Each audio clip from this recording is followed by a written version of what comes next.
સૌરાષ્ટ્રનો બીજા નંબરનો સૌથી મોટો ગણાતો ભાદર એક ડેમ ઓવરફ્લો થયો હતો. 34 ફૂટ સપાટી ધરાવતા ભાદર ડેમ ઓવરફ્લો થયો હતો. ભાદર એક ડેમ એનો એક દરવાજો અડધો ફૂટ ખોલાયો હતો. 282 ક્યુસેક પાણીની આવક સામે 282 ક્યુસેક પાણીની જાવક. પીવા અને સિંચાઈના પાણીનું સંકટ થયું દૂર. રાજકોટ, જેતપુર, વીરપુર, ખોડલધામ સહિત જૂથ યોજના હેઠળ 20 લાખ લોકોને પીવાનું પાણી પૂરું પાડતો ડેમ છે. ભાદર એક ડેમ સિંચાઈ માટેનો મહત્વનો ડેમ છે. સૌની યોજનાનું પાણી અને વરસાદી પાણીથી ડેમ ઓવરફ્લો થયો હતો. સૌ પ્રથમ વખત ભાદર ડેમ ઓવરફ્લો થયો હતો. જેતપુર, ગોંડલ, ધોરાજી સહિતના ગામોને નદીના પટમાં અવરજવર નહીં કરવા સૂચના અપાઈ છે.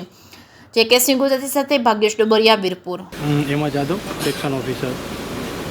ભાઈ, જે ડેમ છે તે સૌ પ્રથમ વખત ઓવરફ્લો થયો છે. કેટલા દરવાજા કેટલા ફૂટ સુધી ખોલવામાં આવે છે? કેટલા ગામોને એલર્ટ કરવામાં આવે છે?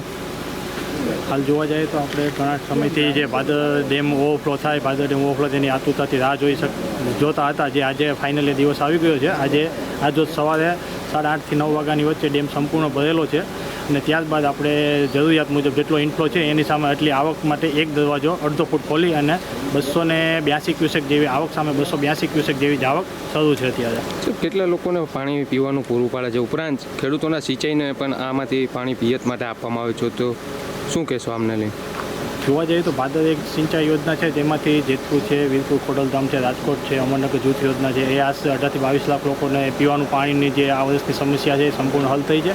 અને જોવા જઈએ તો સિંચાઈ માટે કુલ આપણે ભાદરના કમાનમાં 46 ગામડાઓ આવે છે અને ટીબીસી વિસ્તારમાં ભાદરના ડૂબ વિસ્તારમાં 14 ગામડાઓની સિંચાઈ માટે જે આખા વર્ષનો જે પ્રશ્નનો હલ હતો એ પ્રશ્નનો હલ થઈ ગયો છે.